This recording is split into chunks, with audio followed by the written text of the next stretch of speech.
हम अक्सर किताबों में पढ़ते थे कि तानाशाह या आपके राजा महाराजाओं के क़िस्से सुनते थे, लेकिन हमारे चीफ़ मिनिस्टर साहब जो है तमाम का जमा है। तानाशाह, शानाशाह, जो भी आप नाम ले सकते हैं, उसका जमा है। अवामी मसाइल के ऊपर कभी गुफ्तगू नहीं करते और पुराने शहर हमारे जो जितने भी एमएलएस एमपीस है, किसी में हिम्मत नहीं है जाके उनसे अपॉइंटमेंट लेके मिलने की। उनको जब ज़रूरत पड़ती मुस्लिम क़यादत की, जैसा कबूतर पे आप पैर में छल्ला बन के छोड़ते, जब दिल में आया, जब उस जो कोविड-19 अभी गुज़रा, मैं निज़ामाबाद के जितने भी लोग जिनका भी इंतकाल हुआ उनके दुख में शरीक हूँ, क्योंकि कई लोग जो है निज़ामाबाद के फर्स्ट या सेकंड केस जो रिपोर्ट हुआ था कोविड-19 का तेलंगाना का, वो भी निज़ामाबाद का ही था। हमारे गांधी हॉस्पिटल में लाए थे। कई केसेस को हमारे से जितना हो सकता था हम कर रहे थे। बड़ा अफसोस है जितने भी लोग निज़ामाबाद के जिनका इंतकाल हुआ, हम उनके दुख में शरीक है।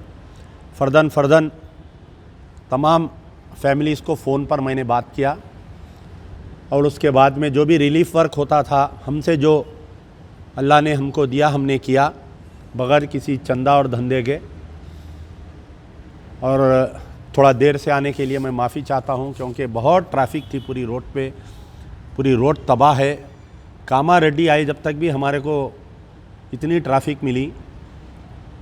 अब सबसे बड़ा मसला ये है कि चीफ़ मिनिस्टर साहब जो है हालिया असेंबली में अच्छी उर्दू स्पीच करते हैं, तेलंगाना की तहज़ीब से वाकिफ़ हैं, मुसलमानों की तहज़ीब से भी वाकिफ़ है हमारे चीफ़ मिनिस्टर साहब केसीआर साहब। एक बड़ा मसला ये है कि औक़ाफ़ की जायदादों के मसले पर चीफ़ मिनिस्टर ने बेहतरीन स्पीच दी। मैं समझता हूँ कि हिंदुस्तान का कोई चीफ़ मिनिस्टर, अगर कोई मुसलमान चीफ़ मिनिस्टर भी होता तो इतनी बेहतरीन उर्दू में स्पीच नहीं दे सकता था। ये बोले कि 60 साल से नहीं हुआ, अब हम करेंगे। बोले ठीक है, चलिए, चीफ़ मिनिस्टर की हर बात पे यकीन करना उसकी रायम्मा की ज़िम्मेदारी है। मैंने भी इत्तेफाक किया, लेकिन जो इलेक्शन में चीफ़ मिनिस्टर के जो वादे थे, केसीआर साहब के जो वादे थे कि कमिश्नरेट पावर्स देने का सबसे बड़ा वादा था वक्फ के रिलेटेड, वो नहीं किया गया।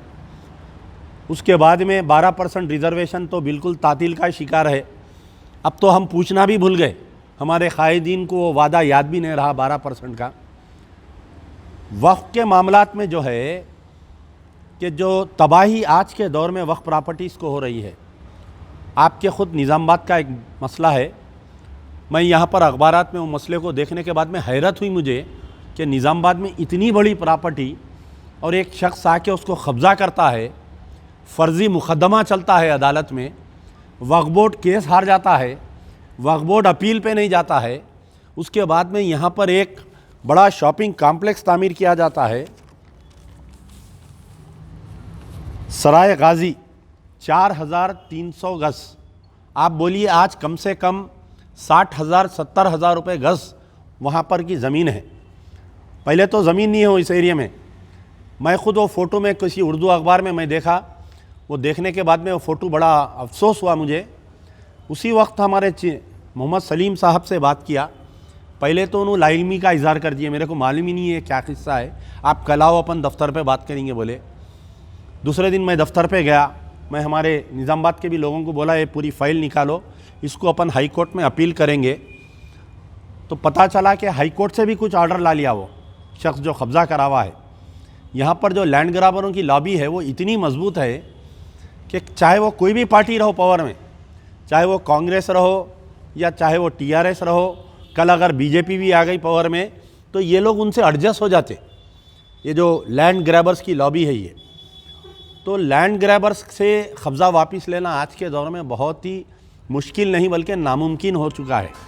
तो बड़े अफसोस की बात है कि निज़ामाबाद की इतनी ज़बरदस्त लैंड 4,302 स्क्वायर यार्ड जो 1963 में इसको दिया गया था, इसमें जो है एक बड़ा शॉपिंग मॉल और एक आपके होटल कमर्शियल कॉम्प्लेक्स इसमें बनाया गया है। ये बड़े अफसोस की बात है। तो निज़ामाबाद के लोग जब कविता को सबक सिखा सकते हैं तो बिगला गणेश को भी सबक सिखा सकते हैं। बिगला गणेश ये मत समझो कि मैं दूसरी मर्तबा इलेक्शन जीत गया हूँ, अब मुझे कोई नहीं हरा सकता। ख़ौमों की ज़िंदगी में साल 2 साल 3 साल कोई महीने नहीं रखते, देखते देखते इलेक्शन आएगा। वक्फ़ की जायदादों को अगर नहीं बचा सकेंगे तो सबसे पहले तो टीआरएस के अक़लियती कायदीन को सबक सिखाया जाएगा। उसके बाद में उनकी आलाकार तंजीमें जो मजलिस इत्तेहादुल मुस्लिमीन है उसको सबक सिखाया जाएगा। मुझे बड़ा अफसोस हुआ मुझे फेसबुक पर देखकर कि यहाँ के टीआरएस के कारपोरेटर्स जो है म्युनिसिपल इलेक्शन में यानी ये एमएलसी इलेक्शन में कविता को वोट दिया और बड़े फ़ख्र से ये कह रहे थे कि हमने हिदायत पे किया, हमने हिदायत पे किया। कम से कम अगर फ़र्ज़ करिए मजलिस इत्तेहादुल मुस्लिमीन के इलेक्टेड यहाँ के जो निज़ामाबाद के लोकल बॉडीज़ है, अगर वो लोग वोट नहीं भी देते तो कविता इलेक्शन जीती। कम से कम सेक्रेटेरिएट के 2 मसाजिद का संगे बुनियाद या काम चालू हो जब तक अगर ये लोग वोट नहीं देते कविता को, तो मैं समझता कि हमारी कुछ कदर रहती। आज हम जो है हुकूमत में टिश्यू पेपर से भी बदतर हो गए। हम टिश्यू पेपर की तो भी कोई वैल्यू है, उससे बदतर हो गए हम भाग भाग के जाके वोट दिए। ये बड़े अफसोस की बात है कि अब क्या लिए क्या दिए, मिला नहीं मिला या डरा के वोट लिए, ये उनको मालूम, उनके अल्लाह को मालूम, उनके ज़मीर को मालूम। लेकिन अफवाहें तो बहुत गर्ज कर रही है। दूसरी चीज़ यह है कि यहाँ का एक सबसे बड़ा मसला जो है कि आज से कुछ दिन पहले यहाँ पर एक मौलाना अताउर रहमान कॉलोनी बोलकर बसाया गया था। तो तकरीबन 150 मौज़न और इमामों को प्लाट्स दिए गए थे, पट्टे दिए गए थे, जिसमें से सिर्फ 40 जो है ऑन फिज़िकल है भी। 100 लोग जो है जैसा बल्लिया का नंबर गले में डाल लेके फिरते वैसा गले में डाल लेके फिर रहे हैं वो पट्टे की कापी ले लेके। आज 6 साल टीआरएस की गवर्नमेंट, पिछले साबिक़ा 5 साल की कांग्रेस की गवर्नमेंट, टोटल 9 साल हो गए ये लोगों को अलाट होके। मैं समझता हूँ अब तक 9 साल का अरसा हो गया। मैं 9 साल या 10 साल बोल रहा हूँ, तो अभी तक वो भी नहीं हुआ। और एक दूसरा मसला यहाँ पर जो खोजापल्ली प्लेग्राउंड का मसला है कि एक्सचेंज ऑफ लैंड के अंदर हमको यहाँ पर निज़ामाबाद, मैं इससे पहले भी आया था, हमारे बशारत अली साहब एक टूर्नामेंट रखे थे। मुझे बड़ी हैरत हुई सुन के कि जैसा हमारे यहाँ हैदराबाद में कुली कुतुब शाह प्लेग्राउंड है, फ़तेह मैदान ग्राउंड है, निज़ामाबाद जो है सेकंड कैपिटल ऑफ तेलंगाना है। निज़ामाबाद हैदराबाद के बाद में अगर कोई कमर्शियल कैपिटल बोलिए, तहजीबी कैपिटल बोलिए, मुसलमानों का पाया तख्त बोलिए, छोटा दारुसलाम बोलिए, आप जो चाहे वो बोल सकते हो, वो निज़ामाबाद है। निज़ामाबाद में स्पोर्ट्स के मामले में, यूथ के मामले में कोई प्लेग्राउंड नहीं है, कोई मुस्तकबिल नहीं है। पिछले 25-30 साल में Nizamabad has not produced any sportsman और स्पोर्ट्स वुमेन, क्योंकि स्पोर्ट्स कोटा होता है सेंट्रल गवर्नमेंट में, स्टेट गवर्नमेंट में 10%, 8%, सेंट्रल गवर्नमेंट में 10% स्पोर्ट्स कोटा होता है। अगर हमारे बच्चे स्पोर्ट्स कोटे में, स्पोर्ट्स में ट्रेनिंग लेके कोई सानिया मिर्ज़ा बन सकती, या कोई आपके बैडमिंटन स्टार और एक वो बन सकती, या अज़हरुद्दीन बन सकता, लेकिन निज़ामाबाद की पिछले 50 साल की तारीख़ में हम एक स्पोर्ट्समैन को नहीं दे सके। उसकी क्या वजह है? जबकि 25 साल से कारपोरेशन पे रूल है, 6 साल से टीआरएस का रूल है, 30 साल से कांग्रेस का रूल है। कोई भी मेयर बदल रहा, लेकिन कांग्रेस का या टीआरएस का या एमआईएम का आ रहा है, लेकिन तीनों पार्टियां मिलकर एक प्लेग्राउंड नहीं बना सक रहे। हम क्यों नहीं बना सक रहे भाई? आप एक स्टेडियम ये बोलिए। बिगला गणेश से मेरा सवाल है, यहाँ के बीजेपी के एमपी इलेक्शन में तो हिंदू मुस्लिम करे, तुम जीते, कम से कम 5 साल काम करो, लाओ सेंटर के कुछ फंड्स लाओ। आपके सेंट्रल गवर्नमेंट की जो स्पोर्ट्स मिनिस्ट्री है, आपके स्पोर्ट्स मिनिस्टर से जाके बात करो, बल्दिया से फ्री लैंड लियो, लेके यहाँ पर एक 200, 300, 500 करोड़ का एक बड़ा स्टेडियम बनाओ, ताकि कभी यहाँ पर भी आईपीएल के मैच निज़ामाबाद में हो सके। यहाँ के भी लोग अपना नाम रोशन कर सके और नौकरियों में, स्टेट गवर्नमेंट में, सेंट्रल गवर्नमेंट में, स्पोर्ट्स कोटे में आ सके। और क्या है, हाँ, और एक सबसे बड़ा मसला, मैं जब भी हमारे सदर साहब का पोस्ट देखता हूँ तो मालपल्ली जूनियर कॉलेज का मुझे बड़ी फिक्र होती है कि और कितने चीफ मिनिस्टर्स बदलेंगे और कितने मेंबर ऑफ पार्लियामेंट बदलेंगे, और एक मेंबर ऑफ पार्लियामेंट को 5 करोड़ रुपए फंड दिए जाते, एक एमएलए को 3 करोड़ रुपए एमएलए एलईडी स्कीम में दिया जाते, एक एमएलसी को 3 करोड़ रुपए दिए जाते, जबकि खुद कविता पल्लव ओढ़ के मुसलमानों की महफिल में रमज़ान में आके, आयते करीमा के महफिलों में आके, ख़त्म कुरान के महफिलों में आके Mallepally junior college, girls junior college को चालू करने की बात कहे। आज वो बात करके भी 6 साल हो रहा। पहला term as a member of parliament गुजर गया, 6 महीने का संन्यास गुजर गया, फिर एक नई एमएलसी शिप मिल गई। मेरी गुजारिश है मोहतरमा, कम से कम अब तो लाज रखो निज़ामाबाद वालों की, आपके निज़ामाबाद के टीआरएस के कायदीन की लाज रखो। गली गली लोग पकड़ के पूछ रहे हैं उनको जो चेयरमैन है यहाँ पर, वाइस चेयरमैन है, उनसे आवाम सवाल कर रही ये मल्लापल्ली गर्ल्स जूनियर कॉलेज कब चालू होंगे आखिर। इन मुद्दे थे और उस ज़मीन को बचाने के लिए वक्फ प्रॉपर्टीज़ को मेरे से जो खिदमत हो सकती मैं करने तैयार हूँ। इंशाल्लाह हमारे पास ज़रा ये तूफ़ानी बारिश का सिलसिला ख़त्म होने के बाद में निज़ामाबाद का एक बड़ा delegation, irrespective of religious political parties, आप लोग भी आइए, सहाफ़ी बिरादरी भी आइए, पूरे मिलके एक 50-60 आदमी आइए यहाँ से, इस मसले को बामे उरूज पे उठाएंगे हम। वक्तिया अगर उसको नहीं तुड़ा सकते हम तो उसको हम वक्फ बोर्ड का किराएदार बनाएंगे, हम उसको प्रेशर करके। वक्फ बोर्ड अगर जिस दिन चाह लेंगी कि ये सराय मीर की जो ज़मीन है वो हमको वापिस होना, चीफ मिनिस्टर के लिए 1 मिनट की बात नहीं है, वो कॉम्प्लेक्स को लॉक करके उसको फोर्स करके, वक्तिया हम जाके तुड़ा नहीं सकते, वक्तिया जाके हम कब्ज़ा नहीं ले सकते, लेकिन उसको इमीडिएट हम वक्फ बोर्ड का किराएदार बना सकते। जो मार्केट रेट में किराए के जो ज़मीना जाते हैं वो किराया हम उसको देना पहली हमारी ये रहेंगी। मैं आप तमाम से अपील करता हूँ, तमाम प्रेस बिरादरी से अपील करता हूँ कि मसले को 12 उठाइए आप लोग। निज़ामाबाद के प्रेस वाले, जियाले, हिम्मत वाले हैं, वहाँ से और ज़्यादा हिम्मत वाले हैं, जो चाहे किसी भी पार्टी का मसला रहो, अगर मिल्लत के ख़िलाफ़ ज़रा भी जाता है वो तो उसका मसला बराबर उठाते हैं। बड़ी खुशी होती है मुझे। शुक्रिया, और कुछ है तो बोलिए। हैदराबाद में जो आफात समावी चल रही है, मुजरिमाना जो गफलत चल रही है तेलंगाना हुकूमत की, बदिया नज़र गुज़िश्ता 4 साल पहले उन्होंने कहा था कि जितने भी इंप्रूवमेंट्स है, मैं बोलता हूँ आई विल कम। तो इस सिलसिले में आपकी क्या हिकमत अमली है? देखिए साहब, आज जो हैदराबाद डूबा हुआ है, हम इसको जो है मैन मेड मिस्री बोल रहे हैं हम इसको। बारिश तो इससे पहले भी हुई। ये देखिए साहब, 2004 में कांग्रेस की गवर्नमेंट आई, लास्ट जो तेलुगु देशम की गवर्नमेंट थी, हमारे वाटर बॉडीज़ बचे हुए थे। मीरालम तालाब 324 एकर्स पे था, आज मीरालम तालाब जो है 100 एकड़ से कम हो गया। गुर्रम चेरुवु, सुर्रम चेरुवु, जलपल्ली तालाब, ये जो आज जितने बस्तियां डूबे हुए हैं, जो आप फेसबुकों पे देख रहे हैं, नबील कॉलोनी, फलानी कॉलोनी, फलानी कॉलोनी, ये जितने डूबे हुए हैं, फर्स्ट फ्लोर सेकंड फ्लोर तक है। और बड़े अफसोस की बात है कि जितने भी लोग मरे हैं, यानी 90% मुस्लिम मरे हैं।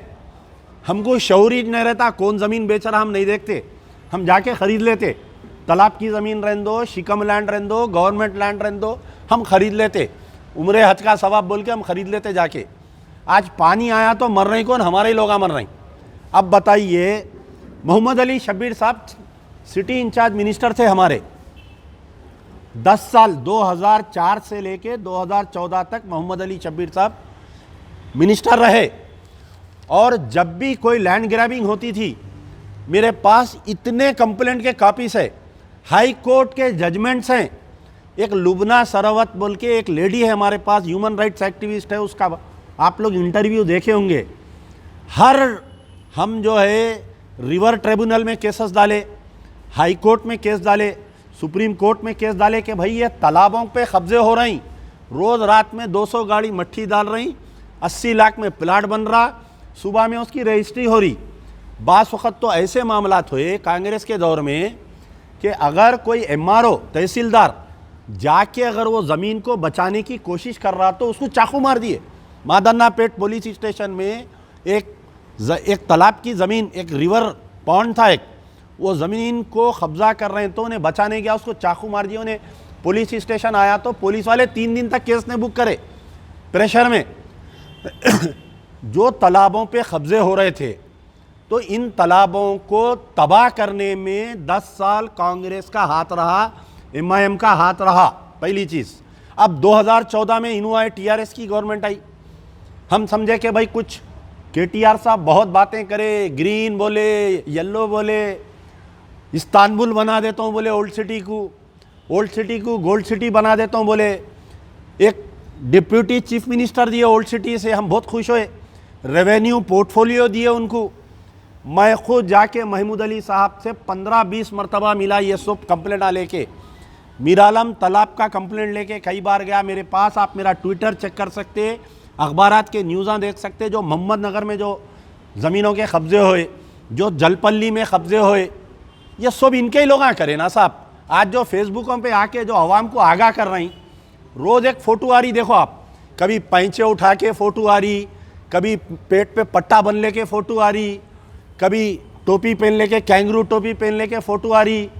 यही लोग थे ना जो प्लाटिंग करे और जो लैंड ग्राबरों को बचाए।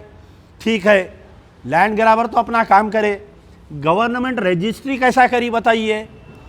80 लाख के प्लाट को रजिस्ट्री करने के लिए 8 लाख रुपए एक्साइज ड्यूटी ली, गवर्नमेंट फीस ली, स्टैम्प पेपर बेची, तो गवर्नमेंट भी इसकी जिम्मेदार है। सब 80% कांग्रेस जिम्मेदार है, 20% TRS जिम्मेदार है।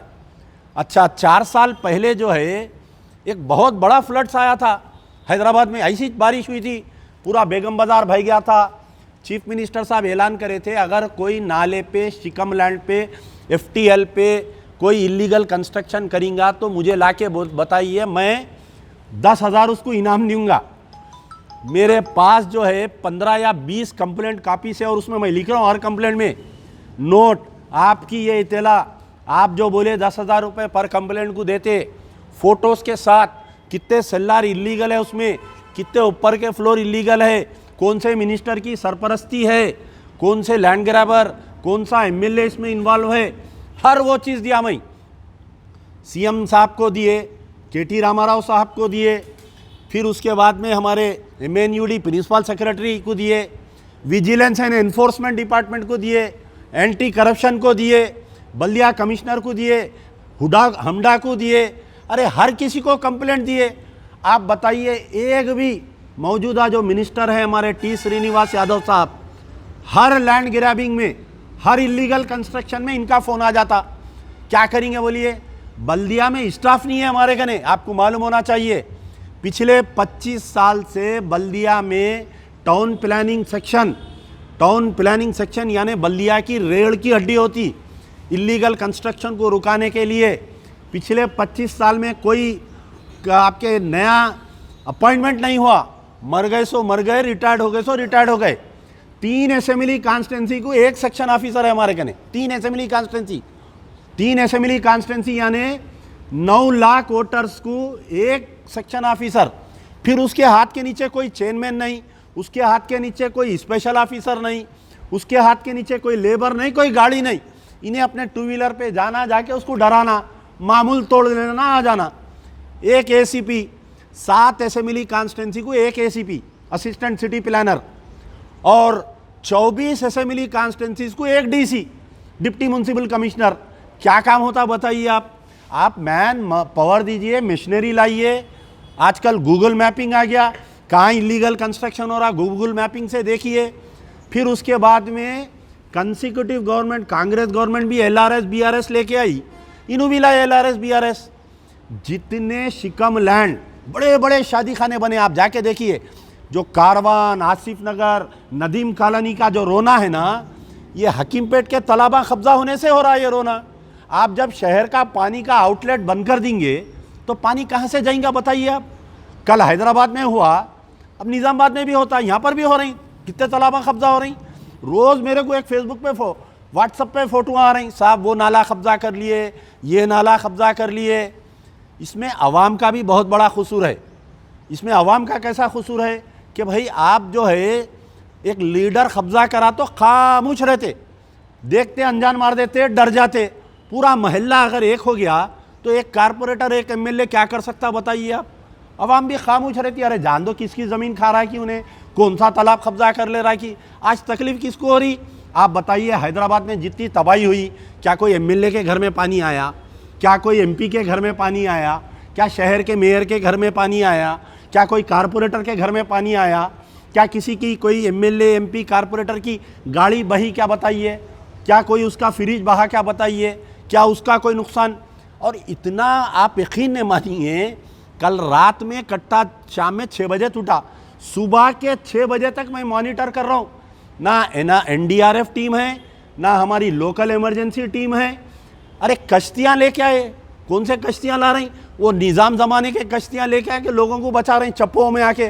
कैसा मोटर बोट्स कहीं को नहीं ला रही साहब। 5 दिन से सवाल कर रहा हूँ मैं, रोज़ केटीआर को ट्वीट कर रहा हूँ कि where are the motor boats, kindly send motor boats. Nadeem colony का एक वीडियो देखे होंगे आप, एक फैमिली भर के जा रही, लुढ़क गई, मासूम बच्चे रो रही, खवातीन गिर गए। कोई पूरे रिलीफ में कोई खवातीन अमला ही नहीं है हमारे कने। आप देख रहे हैं कोई रिलीफ में कोई लेडीज़ पुलिस है, उसमें कोई लेडीज़ स्विमर है। मर्द आके जो है खवातीन के हाथा पकड़ पकड़ के उतार रही। हमारे खवातीन की बेरुमती हो रही। एक ख़ानदान के 8 लोग मर गए, जो ताहिर कुरैशी साहब का ख़ानदान है। 2 सगे बहनें उनकी बहू है, उनका घर के बाहर निकले बेचारे 9 आदमी बह गए। 3 किलोमीटर बेचारे बहते हुए गए, एक ब्रिज में फंस गए, वो सामान में अटक गए। सुबह 6 बजे, रात में 2:15 को गिरे। 6 बजे तक कोई नहीं, महल्ले के बच्चे पाइप फेंक के उनको निकाले। उनकी 2 बॉडी, 2 खवातीन की बॉडी, 2 बहुओं की बॉडी रिलीव हुई। तो लेके जाने के लिए एम्बुलेंस नहीं है साहब। कहाँ गए वो एम्बुलेंस जो केटीआर की सालगिरह में दिए तो तोहफे में? बताइए। 100 एम्बुलेंसों के फोटो आए, एक एम्बुलेंस नहीं। 2 घंटे में फ़ोन करते रहा, प्राइवेट एम्बुलेंस वाले आने के लिए तैयार नहीं। सरकारी एम्बुलेंस बोलता ड्राइवर नहीं है, डीजल नहीं है। प्राइवेट गाड़ी में डाल के 2 मेरी बहनों की लाश मैं खुद लेके गया बंदलागुड़े से, आपके हटा दो यार, बंदलागुड़े से सैदाबाद जमयतुल बन्नात में लेके आए बॉडी को। जमयतुल बन्नात से उस्मानिया लेके गए। उस्मानिया में इतना पानी है, अंदर नहीं जा सक रहे हैं उस्मानिया में। इमीडिएट आप मॉर्चरी शिफ्ट करना था गांधी हॉस्पिटल को। 2 दिन तक, यानी आज दिन में 2 बजे से दूसरे दिन में 2 बजे तक 2 लाशों को पानी में रख लेके बैठे हुए रहे हम गाड़ी में। खवातीन की लाश पानी में जो डूब के मरते उनकी क्या हालत हो जाती, पूरी बॉडी अलग हो जाती उनकी। उनको लेके आए। तीसरे दिन 1 लाश मिली, चौथे दिन 1 लाश, अभी 3 लाशें मिलना है। आज की तारीख तक उस मुकाम का राजेंद्र नगर एमएलए टीआरएस ना वो अफराद ख़ानदान से बात करे, चिवड़ले का एमपी डॉक्टर रंजीत रेड्डी ना उनसे बात करा, ना हमारी क़यादत उनसे बात करी बेचारों से। ताहिर कुरैशी साहब से पूरे जिस्म पे मारा है, मेरे कने वीडियो है, मैं बताता हूँ, देखिए आप। वो बाप पे क्या गुजरी होंगी बताइए। 2 नौजवान बेटों को शहीद हो गए, 3 बहुएं शहीद हो गए उनकी, 3 मासूम बच्चे उनके ख़ानदान के शहीद हो गए। वो मासूम बच्चों के दिलों पे क्या गुजरेंगी, उनकी ज़िंदगी क्या होंगी बताइए। जिसकी माँ बाप, एक बहन पानी में बह गई, 2, एक 7 साल का बच्चा, एक 5 साल का बच्चा है, क्या फ्यूचर है बताइए उनका। दादा रहे जब तक देखेंगा, उसके बाद में उन मासूम बच्चों को कौन देखेगा? कोई पुरसाने हाल नहीं है। एक फ़ोन नहीं है साहब, महमूद अली का एक फ़ोन नहीं है। कितनी दूर है मालूम आपको? सबिता इंदिरा रेड्डी वाहिद ख़वातीन मिनिस्टर है मेरे भाई। मोइनाबाद में रेप हुआ, मोइनाबाद में जो बच्ची का रेप हुआ, मैं स्पॉट पे गए जब तक वो रेप हुआ बोल के कोई बोलने के लिए राज़ी नहीं है। एक गुमनाम टेलीफोन आया 24 अक्टूबर के दिन मुझे हैदराबाद से मोइनाबाद तकरीबन 45 मिनट्स का रास्ता है। मैं भगा के गया उस दिन, मेरे साथ ना कोई नहीं थे, अकेला गया मैं, क्योंकि जुम्मे का दिन रहता, हमारा स्टाफ आधा दिन छुट्टी पे रहता। जाने के बाद में वहाँ पर मैं स्पॉट पे पहुँच गया तो पुलिस नहीं है वहाँ पर। बाद में आई पुलिस और ये बोल रही police suicide suicide suicide suicide बोल रही, जबकि बच्ची की बहन बोल रही कि रोज़ाना पी के आके बदतमीज़ी करता था, मेरी बहन के पेट में दर्द था, मेरी बहन को कुछ खया हो रहे थे, उस दिन भी आया, पी के शराब लात मार के उठाया, हाथ से खींच के लेके गया, 2 घंटे तक उसको वहाँ पर सताया, उसके बाद में वो बच्ची मर गई। आज की तारीख तक मैं चैलेंज कर रहा हूँ, होम मिनिस्टर साहब बयान दिए, सुने ना आप लोग, हम मर्डर केस बुक करें बोल के। मैं जब ही पलटा के मीडिया के सामने आया, मैं बोला कि अगर 307 केस बुक करे हैं तो आप अपना FIR कापी बताइए, मैं सियासी ज़िंदगी से इस्तीफ़ा दे देता हूँ, नहीं तो आप रिज़ाइन करो। आज की तारीख तक होम मिनिस्टर उसके ऊपर मसले पे नहीं। क्यों भाई, हमारा खून नहीं क्या? बताइए आप। एक दलित की बच्ची रेप होती तो पूरा मीडिया जाता, पूरे MP MLA मिनिस्टर आ जाते। एक रेड्डी, मैं कोई फ़िरका परस्ती नहीं कर रहा हूँ इसमें, लेकिन जो वाक़या हो रहा हकीकत बोलना मेरी जिम्मेदारी है। एक जो है वेटनरी डॉक्टर, एक रेड्डी की बेटी का रेप मर्डर हुआ तो उसके साथ गवर्नर मैडम चले गए, CM साहब जाके मिल लिए, एक्सग्रेशिया ऐलान कर दिए, 4 कातिलों का इनकाउंटर कर दिए। महमूद अली की तो हालत चपरासी की हो गई थी, रास्ता बना रहे थे मिनिस्टरों के वास्ते, MLA MPओं के वास्ते। हमारी बच्ची का रेप हुआ ना मेरे भाई, Sabita Indira Reddy, the only woman minister of Telangana. कितनी दूर पे है मालूम घर आपको उनका? जो रेप हुआ सो इंसिडेंट खाली मैं समझता हूँ 1 या 2 किलोमीटर। रंजीत रेड्डी MP का घर कितनी दूर पे है? 1-2 किलोमीटर। राजेंद्र नगर MLA का घर 1-2 किलोमीटर। आज की तारीख तक कोई आए बताओ आप मेरे को? वो बच्ची की मौता में कोई नहीं आए। कोई मुस्लिम खायद गया बताओ? एक ड्राइवर को भेज दिया बेचारे को, वो शाम को 6 बजे आके तमाशा कर रहा, जनानी लाश को लेके जाके मैं धरना देता हूँ बोल रहा।